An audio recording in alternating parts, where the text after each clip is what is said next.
nomine Patris et Filii et Spiritus Sancti. Amen. Happy Fiesta, Our Lady of Peña Francia.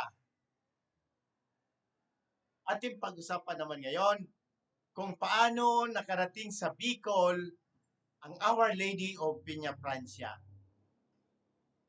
Ang Our Lady of Peña Francia ay isang debosyon na nagsimula sa Espanya at dinala sa Pilipinas noong 1777.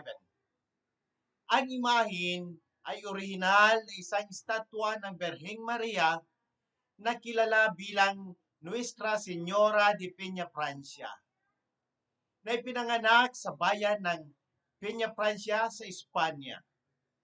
Si Bishop Mariano Cuartero ang nagdala nito sa Bicol at siya rin ang nagpasimula ng debosyon dito.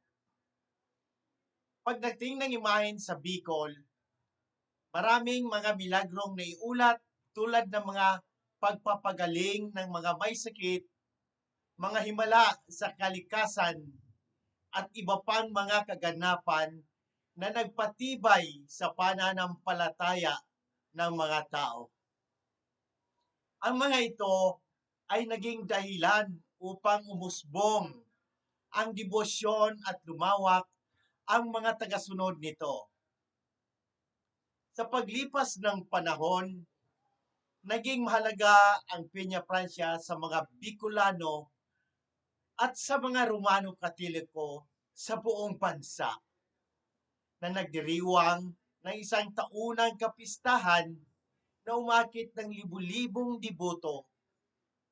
Ang mga milagro at ang dedikasyon ng mga tao sa kanilang pananampalataya ay nagbigay diin sa kahalagahan ng debosyon sa Our Lady of Peña Francia na naging simbolo ng pag-asa at tulong para sa maraming tao. Ano ang mga referensya natin dito? Ang debosyon sa Our Lady of Peña Francia ay may makasaysayan at tradisyonal na mga batayan na may kaugnayan sa parihong lokal at dayuhang pinagmulan nito. Una, sa kasaysayan ng Nuestra Señora de Peña Francia sa Espanya. Ang orihinal na debosyon sa Nuestra Señora de la Peña de Francia ay nagmula sa rehiyon ng Salamanca, Espanya, noong ika-15 siglo ayon sa tradisyon ng isang Frances na nangangalang Simon Bella. Ang nakahanap ng imahen ng Birheng Maria sa isang lugar na tinatawag na Peña de Francia, ang kwento ng pagkakadiscovery ng imahen at ang mga milagro na kaugnay nito ay naging sentro ng debosyon sa Espanya.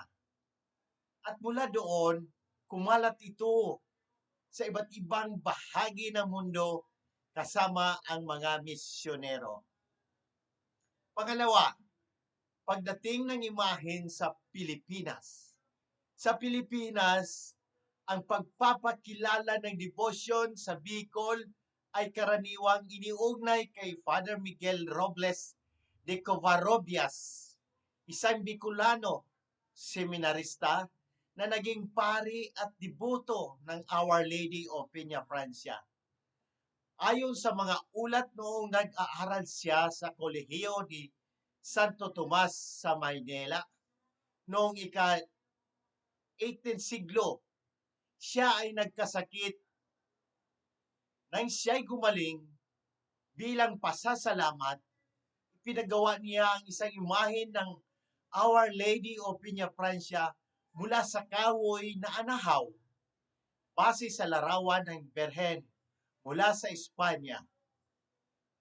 Ang debosyong ito ay dinala ni Father Covarrubias sa Naga, Bicol noong 1710, kung saan siya naging aktibo sa pagpapalaganap ng pagsamba sa Berhen. Pangatlo, milagro ng Ilog Naga. Isa sa mga unang kilalang milagro ng Our Lady of Peña Francia ay noong ang imahen ay inilubog sa ilog Naga para linisin ito.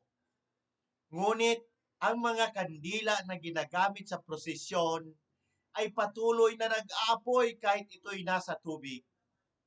Maraming tao ang tumistigo sa pangyayaring ito at ang insidente ay nakilala bilang isang patunay ng kapangyarihan ng Berhen. Pang-apat, debosyon at mga kapistahan.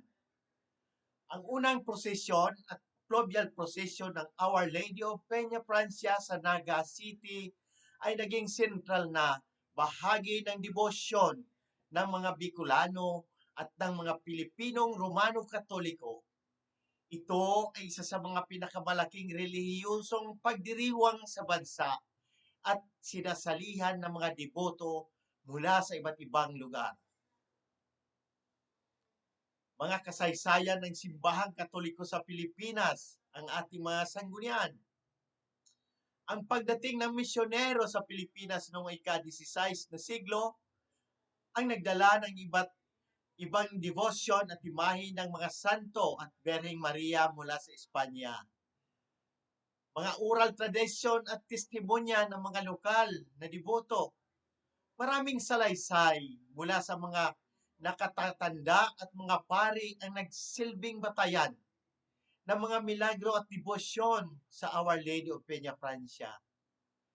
Mga libro at artikulo, maraming mga librong isinulat tungkol sa kasaysayan ng Bicol at ang debosyon sa Our Lady of Peña Francia. Kasama ang mga akda tulad ng The History of Peña Francia Devotion at mga talumbuhay ng mga lokal na pare. Ang mga milagrong ito kasama ng patuloy ng pagsamba at devosyon ay humubog sa isang malalim na tradisyon ng pananampalataya sa Our Lady of Peña Francia na siyang nagbibigay lakas at inspirasyon sa mga deboto sa Bicol at sa buong Pilipinas. God bless. In nomine Patris et Filii et Spiritus Sancti. Amen.